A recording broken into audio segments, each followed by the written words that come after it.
प्रभु यीशु के सामर्थ्य नाम में आप सबको जय मसीह की। Praise the Lord. आइए आज के सुंदर दिन के लिए पिता का धन्यवाद करते हुए अपना ध्यान हम परमेश्वर के पवित्र वचन में लगाएं। मेरे साथ फिलिप्पी की पुस्तक निकालिएगा, अध्याय 4 और उसका वचन 9, जहाँ इस प्रकार से लिखा हुआ है, जो बातें तुमने मुझसे सीखी और ग्रहण की और सुनी और मुझ में देखी, उन्हीं का पालन किया करो, तब परमेश्वर जो शांति का सोता है तुम्हारे साथ रहेगा। Praise the Lord, hallelujah. प्रभु के लोगों, परमेश्वर का दास प्रेरित पौलुस इस बात को कहता है कि जो बातें मैंने तुमको सिखाया, तुम्हें समझाया है, अगर तुम उसके अनुसार करोगे, जो तुम मुझ में देख रहे हो, सुन रहे हो, तो निसंदेह शांति का परमेश्वर तुम्हारे साथ रहेगा। तब परमेश्वर तुम्हारे साथ रहेगा। यानी अगर मैंने नहीं किया तो मैं प्रभु की उपस्थिति को नहीं पाऊंगा। पाप और परमेश्वर दोनों साथ साथ कभी नहीं चल सकते। प्रभु ने कहा तुम दो स्वामी की सेवा नहीं कर सकते। परमेश्वर के लोगों, आपको और मुझको चुनना पड़ेगा। अगर आप चर्च जा रहे हैं, वचन सुन रहे हैं, ताली बजा रहे हैं, गीतों को गा रहे हैं, पर जो वचन आपने सुना है अगर उसके अनुसार नहीं चलेंगे तो कैसे हो सकता है? कैसे आपको आशीष मिलेगी? प्रभु के लोगों, मान लीजिए एक डॉक्टर के पास आप गए, बहुत महंगा डॉक्टर, बहुत विद्वान डॉक्टर, मतलब जिससे मिलने के लिए लोगों को 15-20 दिन, एक महीना वेटिंग लिस्ट में इंतज़ार करना पड़ रही। ऐसे डॉक्टर के पास आप गए, आपने डॉक्टर को सब कुछ बताया, सब कुछ उसने लिखा, सब कुछ मेडिसिन दिया, पर उसके बताए अनुसार आप परहेज नहीं करेंगे, उसके बताए अनुसार दवाई नहीं खाएंगे, उसके बताए अनुसार कार्य नहीं करेंगे, तो क्या आपका डॉक्टर से मिल लेने से आपकी बीमारी का हल हो जाएगा, समस्या का हल हो जाएगा? आपका जवाब है बिल्कुल नहीं। ऐसे कैसे हो सकता है? मुझे उसके निर्देश का पालन करना पड़ेगा। अच्छा, मान लीजिए उसकी आधी बात मानेंगे और आधी नहीं मानेंगे। यानी उसने कहा 3 समय दवाई खाना, आप एक टाइम पे खाते हो। उसने कहा इसको मत खाना, आपने खा लिया। उसने कहा परहेज करना, आपने नहीं किया। यानी आधा आधा, कभी मानते कभी नहीं मानते। क्या आपके समस्या दूर होगी? क्या वो जल्दी समाप्त होगी, समय पे ख़त्म होगी जैसा डॉक्टर चाहता है? नहीं होगा। क्यों नहीं होगा? डॉक्टर आपका सहयोग कर रहा है, आप नहीं कर रहे हैं। कई बार मैं परमेश्वर के साथ वैसा ही करता हूँ। मैं चर्च जाता हूँ, मैं बातों को सुनता हूँ, मैं पास्टर से हाथ मिलाता हूँ, प्रेज द लॉर्ड, जय मसीह बोलता, बहुत रिस्पेक्ट करता हूँ, सारे काम में मगन हूँ, पर परमेश्वर के वचन पर मैं सही नहीं हूँ और आशीष नहीं मिलेगी। मैं कई बार परमेश्वर को मनाने की कोशिश करता हूँ गलत करने के बाद। मैं चाहता हूं कि परमेश्वर मेरे गलत काम को भी आशीष दे दे। ऐसे कैसे हो सकता है? प्रभु के लोगों, जरा सोचिए, किसी मनुष्य को 1 बोतल खून की, 2 बोतल खून की आवश्यकता हो, अर्जेंट, डॉक्टर ने कहा कि इमीडिएट, तुरंत, अर्जेंट 2 बोतल खून इसके लिए लाइए।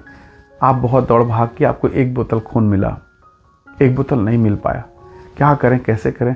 मान लीजिए आपने सोचा अच्छा 350 ml खून, यानी 1 पाउच हुआ, 1 बोतल हुआ, जिसको आप अपनी बोलचाल में 1 बोतल बोलते हैं। क्यों ना उसमें 350 ml पानी मिला दिया जाए, फिर वो 2 बोतल हो जाएगा।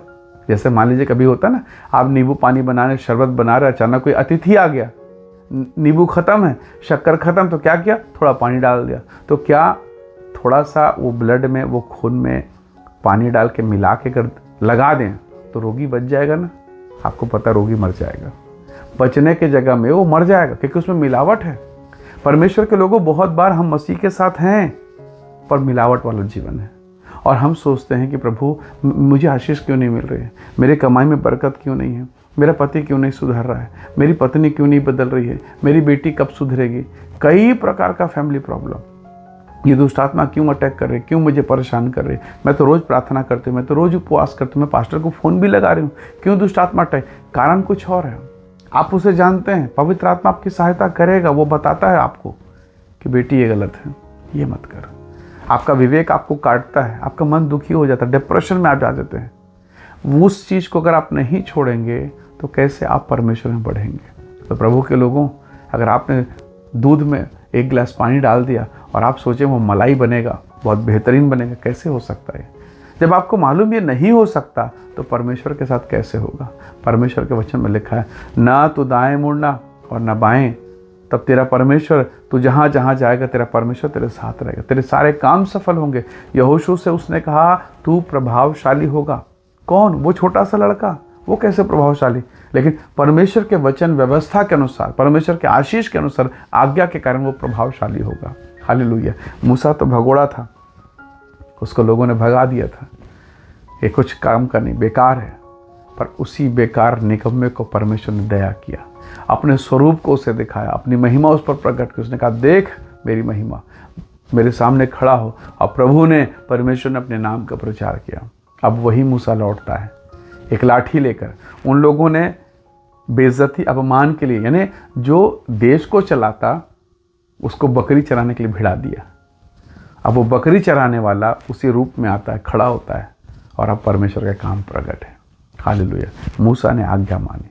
मूसा को आवाज़ है, मोसेस जिस स्थान पर तू खड़ा है वो पवित्र भूमि है, अपने पाँव से जूती उतार दे। वो उतारा, मुंह के बल गिरा, वो रोया। उसने कहा प्रभु मैं भद्दा हूँ, मैं हकला हूँ, मैं नहीं कर सकता। हालेलुया। उसने सारी गलतियाँ मान ली, सब बातों को, सब कमियों को बताया। परमेश्वर ने उसे इस्तेमाल किया। क्या प्रभु आपकी कमी को नहीं जानता? क्या वो नहीं जानता कि आप शरीर में गिर जाते हो, आप पाप में गिर जाते हो? परमेश्वर को सब पता है। परमेश्वर को सब चीज़ पता है। कोई ऐसी बात नहीं। जब आप इस संसार में पैदा हुए, आपके माता पिता ने, मेरे माता पिता ने हमें बताया हमारा नाम क्या, उन्होंने नाम रखा। इससे पहले कि वो हमारा नाम रखते, परमेश्वर बेडौल तत्व को देख रहा था। माता के गर्भ में जो हो रहा था, जो सृजन, जो निर्माण हो रहा था, प्रभु से जानता है। आप और हम सोचते हैं कि प्रभु कुछ नहीं जानता, वो सब जानता है। आपकी कमी, आपकी योग्यता सब जानता है। बस ज़रूरत है कि हम प्रभु के वचन में मिलावट ना करें। हम परमेश्वर के साथ ना मिलावट के साथ ना चलें। हम बहुत आशीष पाएंगे। हमारे जीवन के लिए परमेश्वर ने बड़ी योजना बनाई है, बड़ी योजना। पर अंधकार की शक्तियाँ, दुष्ट की शैतानी शक्तियाँ नहीं चाहती कि मैं परमेश्वर के साथ ईमानदार रहूँ। दाऊद ने कहा परमेश्वर जूफा से मुझे शुद्ध कर, भजन 51 में, जूफा से मुझे शुद्ध कर, मैं हीम से भी अधिक श्वेत हो जाऊंगा। निसंदेह प्रभु मेरी और आपकी सहायता करेगा। पर आवश्यक है कि हम परमेश्वर के साथ चलें, प्रभु की आज्ञा में चलें।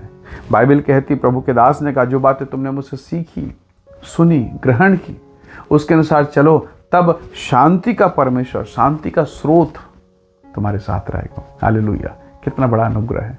इसलिए आज के इस दिन में हम प्रभु से कहें, प्रभु सहायता कर। अब तक जो गड़बड़ किया, मिलावट मैंने किया, मेरे माँ बाप को पता नहीं मेरा जीवन कैसा, मेरा पर्सनल लाइफ ठीक नहीं, प्रभु आपको पता है। मेरे प्यारों जवान बच्चों, आपको पता है आपका लाइफ कैसा है, प्रभु को पता है ना, माँ बाप को नहीं पता है। तो आज प्रभु से कहें, खुदा मेरी कमी को तू जानता है, मेरी दुर्बलता को तू जानता है, मैं कहाँ कब कैसे गिर जाता हूँ, कहाँ गड़बड़ हो, तू सब जानता है। तू सहायता कर, तू सहायता कर। और आपको भी भिड़ना है। वो उठाने को तो तैयार, वो तो अपना हाथ फैला के खड़ा है आपको उठाने के, पर आपको भी अपना हाथ बढ़ाना पड़ेगा, उसका हाथ ताकत के साथ पकड़ना पड़ेगा, और तब आप उठ जाएंगे। हालेलुया। यदि आप हाथ नहीं उठाएंगे, चुपचाप जगह पे बैठे रहेंगे, कहें प्रभु मुझे बचा, मुझे बचा, मुझे उठा, कैसे होगा? प्रभु ने कहा ना रोगी को, उठ, अपनी खाट उठा, उठ, चल फिर, खाट उठा। और वो भागे, वो दौड़े, वो चमत्कार को ले लिए। इसलिए प्रभु के लोगों, जिस दशा में आप हैं, उठिए, खड़े होइए, दौड़िए यीशु के नाम से, और आपके द्वारा परमेश्वर की महिमा होगी। लोग आपको देखकर आशीष पाएंगे कि ऐसा व्यक्ति कैसे बदल सकता है, ऐसे इसके जीवन में कैसे चमत्कार हो गए। ये ग्रेस है, ये दया है परमेश्वर का। हालेलुया। ये अनुग्रह है स्वर्गीय पिता का जो आपके जीवन पर है, पर बहुत बार आप उसे समझ नहीं पाते हैं। एक समय की बात है, दो चोर चोरी करके भागे। जब चोरी करके भाग रहे थे, उनको कुछ नहीं मिला, चोरी करके भागे, और एक पेड़ के नीचे जब वो बैठे, तालाब, बड़ा सा तालाब जैसा था, बहुत गहरा, एक पेड़ के नीचे बैठे, तो बैठे बैठे दोनों चोर आपस में बात कर रहे थे। सामने कुछ सफ़ेद सफ़ेद सा कांच का टुकड़ा पत्थर जैसा लग रहा था।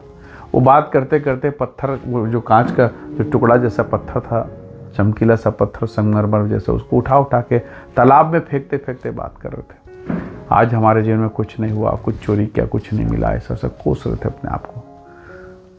धीरे धीरे सुबह हो रही थी, अचानक वो चोर को पता चला, आखिरी पत्थर जैसे उसने देखा, अरे ये पत्थर नहीं, ये तो हीरा है। हालेलुया, ये हीरा है। तो प्रभु के लोगों, उसने सोचा कि अरे ये हीरा अगर मैं खोज लेता, जान जाता, पा जाता, चोरी करना बंद हो जाता। हालेलुया। सोचे तो सही, कितनी बार हमको प्रभु अपॉर्चुनिटी देता है, मौका देता है, पर हम अपने काम में मगन। जैसे वो दोनों चोर चोरी करने मगन थे, उनके हाथ में हीरा था और हीरा खो गया अपने ही हाथों से।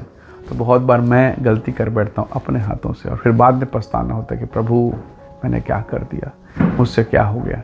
प्रभु मुझ पर और आप हम सब पर अनुग्रह करें, हमारी आंखें खोले ताकि हम परमेश्वर के अनुग्रह को समझ जाएं, प्रभु की कृपा को हम समझ जाएं। आइए दुआ करें, हर बोझ हर तकलीफ को प्रभु के हाथों में सौंपें। स्वर्गीय पिता, धन्यवाद आपकी पवित्र धन्य उपस्थिति के लिए प्रभु, और आज के इस दिन के लिए आपका धन्यवाद प्रभु। अनुग्रह दे ताकि हम सच्चाई के साथ, खराई के साथ चलें और आशीषित होने पाए। हमारे ज़िंदगी में, हमारे जीवन में कोई मिलावट ना हो प्रभु। अनुग्रह कर, हम जैसे भी हैं हम तेरे हैं प्रभु जी। हम जिस दशा में हैं हर दशा को आप जानते हैं, इसलिए प्रभु जी हर एक भाई बहनों के जीवन को जो इस वीडियो संदेश को देख रहे हैं, सुन रहे हैं, आप ब्लेस करें, आशीष दें। हर एक बंधन टूट जाए और इनके जीवन में यीशु की महिमा प्रकट हो। अद्भुत आशीष और दया से भर पिता, इनके जीवन पर आपकी आशीष हो। धन्यवाद पिता प्रार्थना सुनने के लिए, धन्यवाद पिता आशीष देने के लिए। सारी महिमा आपको देते हैं, यीशु के नाम से मांगते हैं, आमीन आमीन। प्रभु आप सबको बहुत ऐसे आशीष दे। Praise the Lord. जय मसीह।